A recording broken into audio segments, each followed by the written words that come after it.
الله أكبر.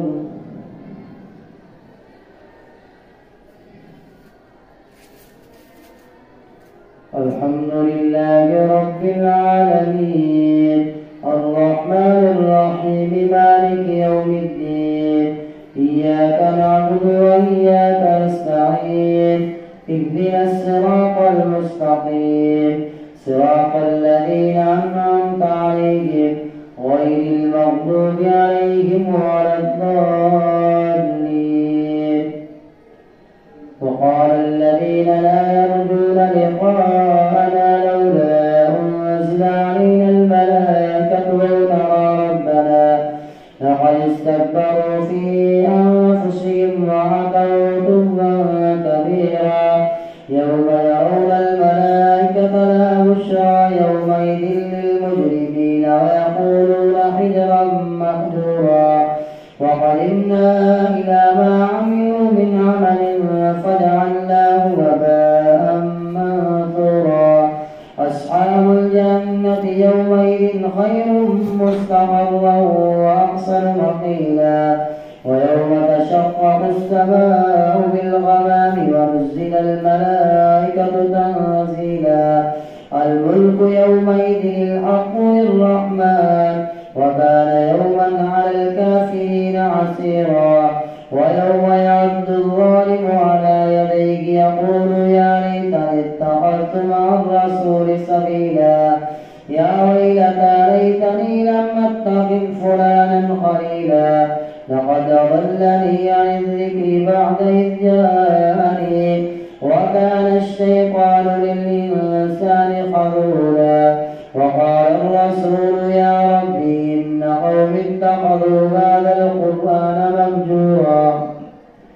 وكذلك جعلنا لكل نبي عدوا من المجرمين وكفى بربك هاديا ونصيرا. وقال الذين كفروا لولا نزل عليه القرآن جملة واحدة كذلك لنثبت به فؤادك ورتلناه ترتيلا. ولا يأتونك بمثل إلا جئناك بالحق وأحسن تفسيرا. الذين يحشرون على وجوههم إلى جهنم أولئك شر مكانا وأضل سبيلا.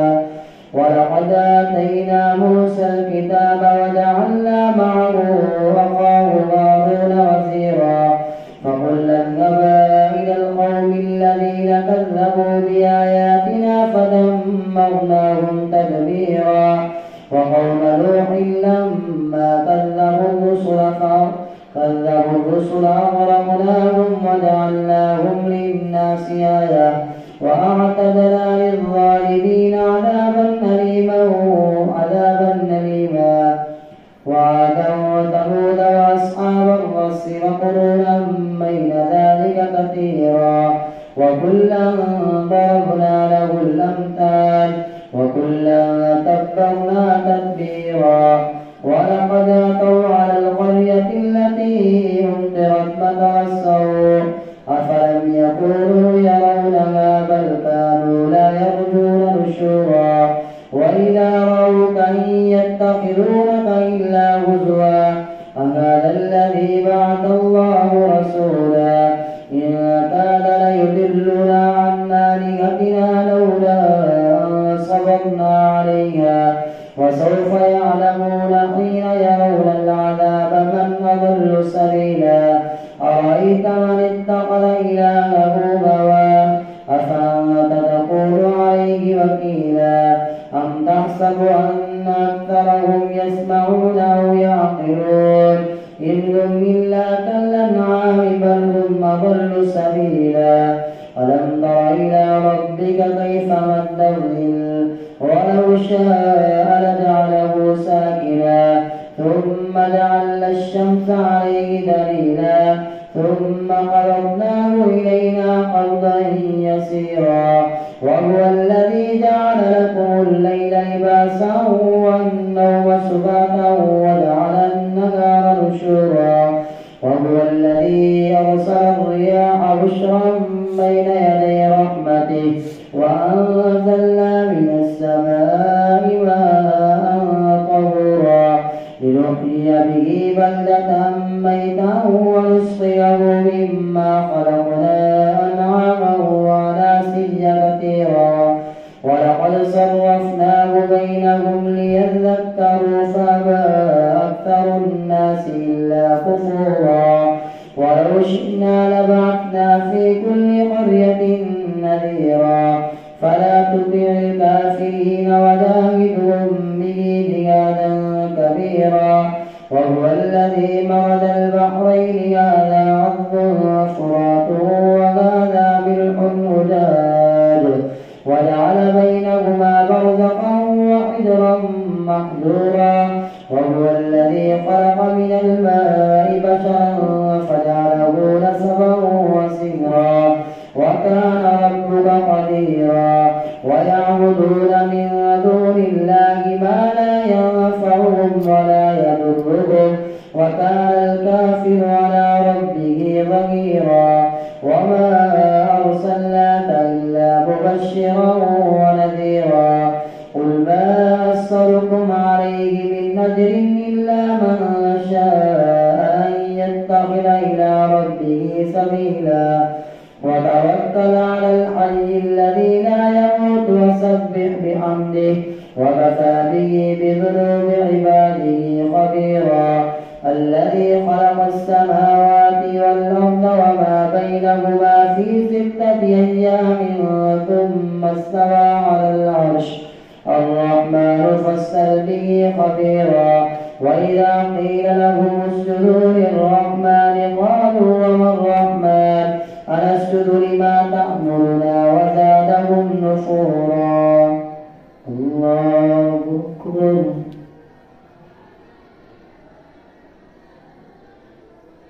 الله أكبر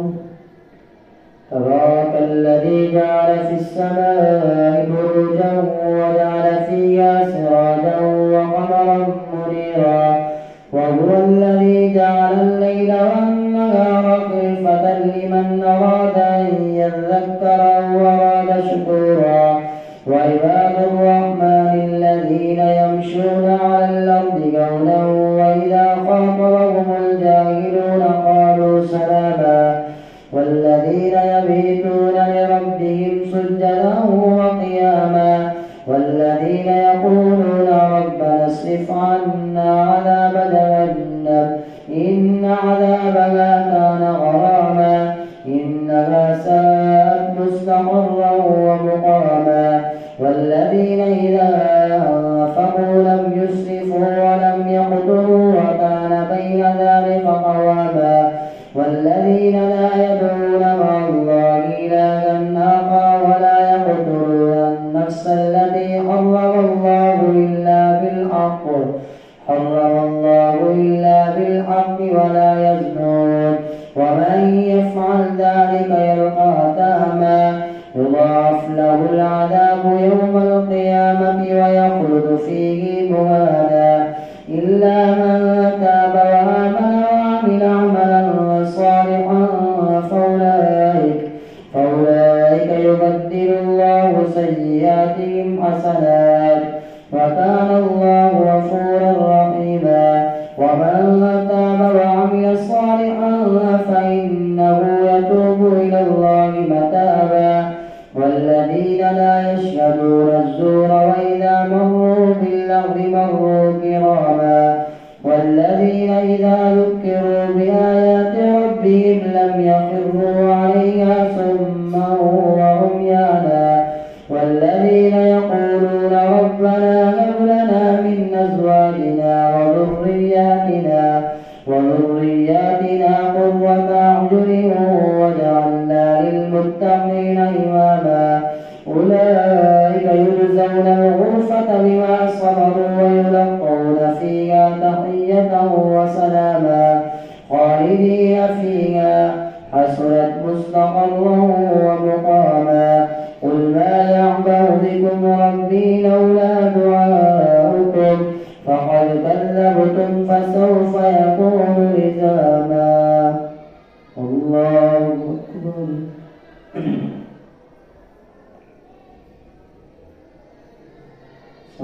الله لمن حمده الله أكبر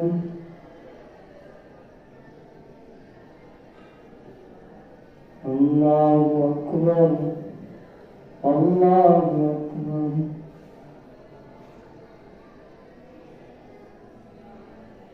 الله أكبر الحمد لله رب العالمين الرحمن الرحيم مالك يوم الدين إياك نعبد وإياك نستعين اهدنا الصراط المستقيم صراط الذين أنعمت عليهم غير المغضوب عليهم ولا الضالين طاسين تلك آيات الكتاب المبين لعلك باخع نفسك ألا يكونوا مؤمنين إن نشأ ننزل عليهم من السماء آية فظلت أعناقهم لها خاضعين وما يأتيهم من ذكر من الرحمن محدث إلا كانوا عنه معرضين فقد كذبوا وسيأتيهم أنباء ما كانوا به يستهزئون أولم يروا إلى الأرض كم أنبتنا فيها من كل زوج كريم إن في ذلك لآية وما كان أكثرهم مؤمنين وإن ربك لهو العزيز الرحيم وإذ نادى ربك موسى أن ائت القوم الظالمين قوم فرعون ألا يتقون قال رب إني أخاف أن يكذبون ويضيق صدري ولا ينطلق لساني فأرسل إلى هارون ولهم علي ذنب فأخاف أن يقتلون قال كلا فاذهبا بآياتنا إنا معكم مستمعون فأتيا فرعون فقولا إنا رسول رب العالمين أن أرسل معنا بني إسرائيل قال لم نربك فينا وليدا ولبثت فينا من عمرك سنين وفعلت فعلتك التي فعلت وأنت من الكافرين قال فعلتها إذا وأنا من الضالين ففررت منكم لما خفتكم فوهب لي ربي حكما وجعلني من المرسلين وتلك نعمة تمنها علي أن عبدت بني إسرائيل قال فرعون وما رب العالمين قال رب السماوات والأرض وما بينهما إن كنتم موقنين قال لمن حوله ألا تستمعون قال ربكم ورب آبائكم الأولين قال إن رسولكم الذي أرسل إليكم لمجنون قال رب المشرق والمغرب وما بينهما إن كنتم تعقلون قال لئن اتخذت إلها غيري لأجعلنك من المسجونين قال أولو جئتك بشيء مبين قال فأت به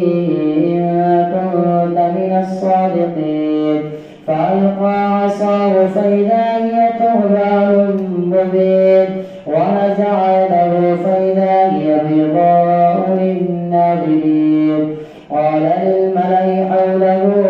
إن هذا لساحر مبين يريد أن يخرجكم من أرضكم بسحره فماذا تأمرون قالوا أرجه وأخاه وابعث في المدائن حاشرين يأتوك بكل سحار عليم فدعي السحرة لميقات يوم معلوم وقيل للناس هل أنتم مجتمعون لعلكم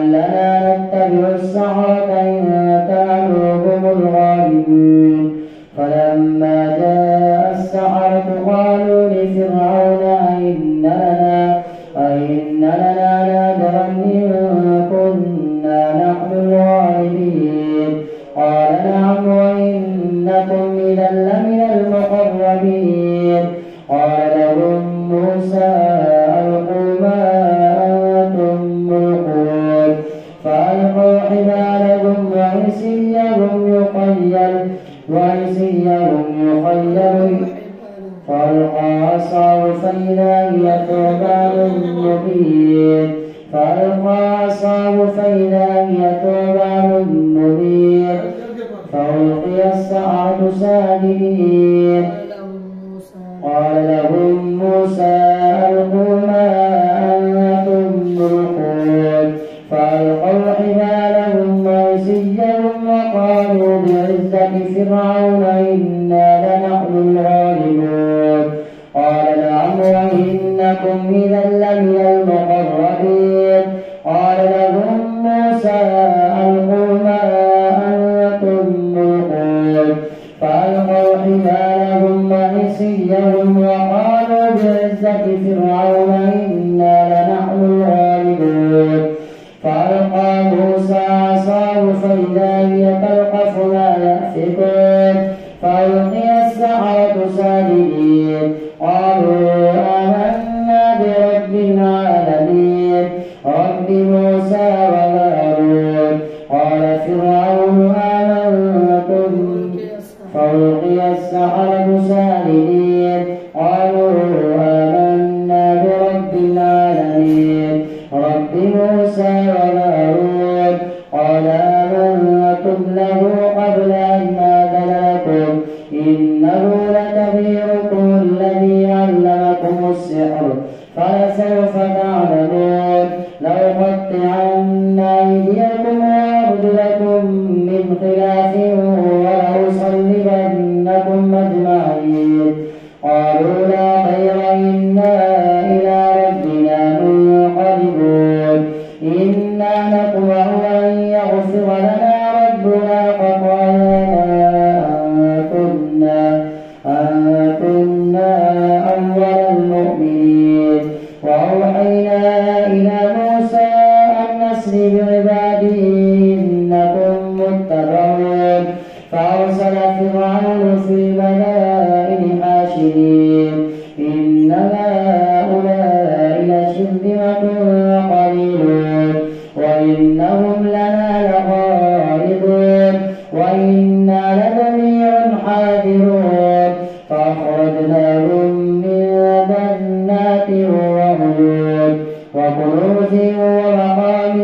كريم كذلك وأورثنا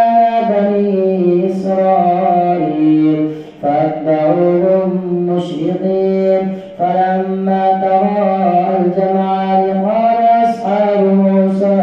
إنا لمدركون قال كلا إن معي ربي سيهدين فأوحينا إلى موسى أن اضرب بعصاك البحر فانفلق فكان كل فرق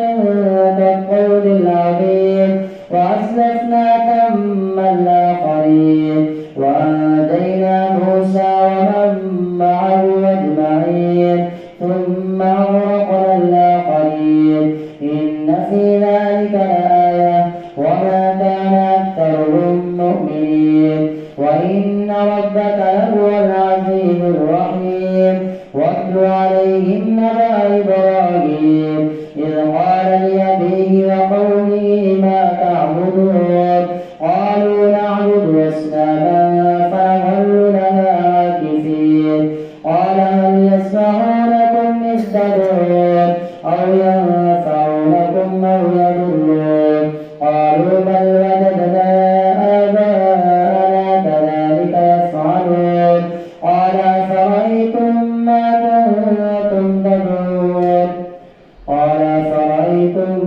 كنتم تدعون أنتم وآباؤكم الأقدمون قال هل يسمعونكم إذ تدعون أو ينفعونكم أو يضرون قالوا بل وجدنا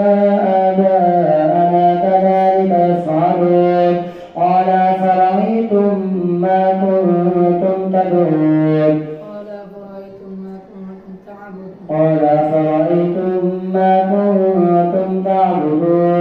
أنتم وآباؤكم الأقدمون فإنهم عدو لي إلا رب العالمين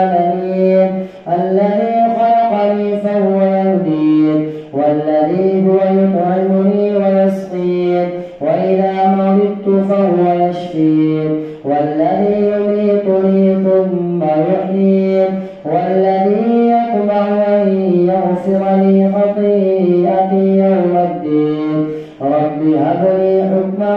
وألحقني بالصالحين واجعل لي لسان صدق في الآخرين واجعل لي من ورثة جنة النعيم واغفر لأبي إنه كان من الضالين ولا تخزني يوم يبعثون يوم لا ينفع مال ولا بنون إلا من أتى الله بقلب سليم وأزلفت الجنة للمتقين وبرزت الجحيم للغاوين وقيل لهم أين ما كنتم تعبدون من دون الله هل ينصرونكم أو ينتصرون فكبكبوا فيها هم والغاوون وجنود إبليس أجمعون قالوا وهم فيها يختصمون تالله إن كنا لفي ضلال مبين إذ نسويكم برب العالمين وما أضلنا إلا المجرمون فما لنا من شافعين ولا صديق حميد فلو أن لنا كرة فنكون من المؤمنين إن في ذلك لآية وما كان أكثرهم مؤمنين وإن ربك لهو العزيز الرحيم كذبت قوم نوح المرسلين إذ قال لهم أخوهم نوح ألا تتقون إني لكم رسول أمين فاتقوا الله وأطيعون وما أسألكم عليه من أجر إن أجري إلا على رب العالمين فاتقوا الله وأطيعون قالوا أنؤمن لك واتبعك الأرذلون قال وما علمي بما كانوا يعملون إن حسابهم إلا على ربي لو تشعرون وما أنا بطارد المؤمنين إن إلا نذير مبين قالوا لئن لم تنته يا نوح لتكونن من المرجومين قال رب إن قومي كذبون فافتح بيني وبينهم فتحا ونجني ومن معي من المؤمنين فأنجيناه ومن معه في الفلك المشحون فساهم فكان من المدحضين ثم أغرقناه قال رب إن قومي كذبون فافتح بيني وبينهم فتحا ونجني ومن معي من المؤمنين فأنجيناه ومن معه في الفلك المشحون ثم أغرقنا بعد الباقين إن في ذلك لآية وما كان أكثرهم مؤمنين وإن ربك لهو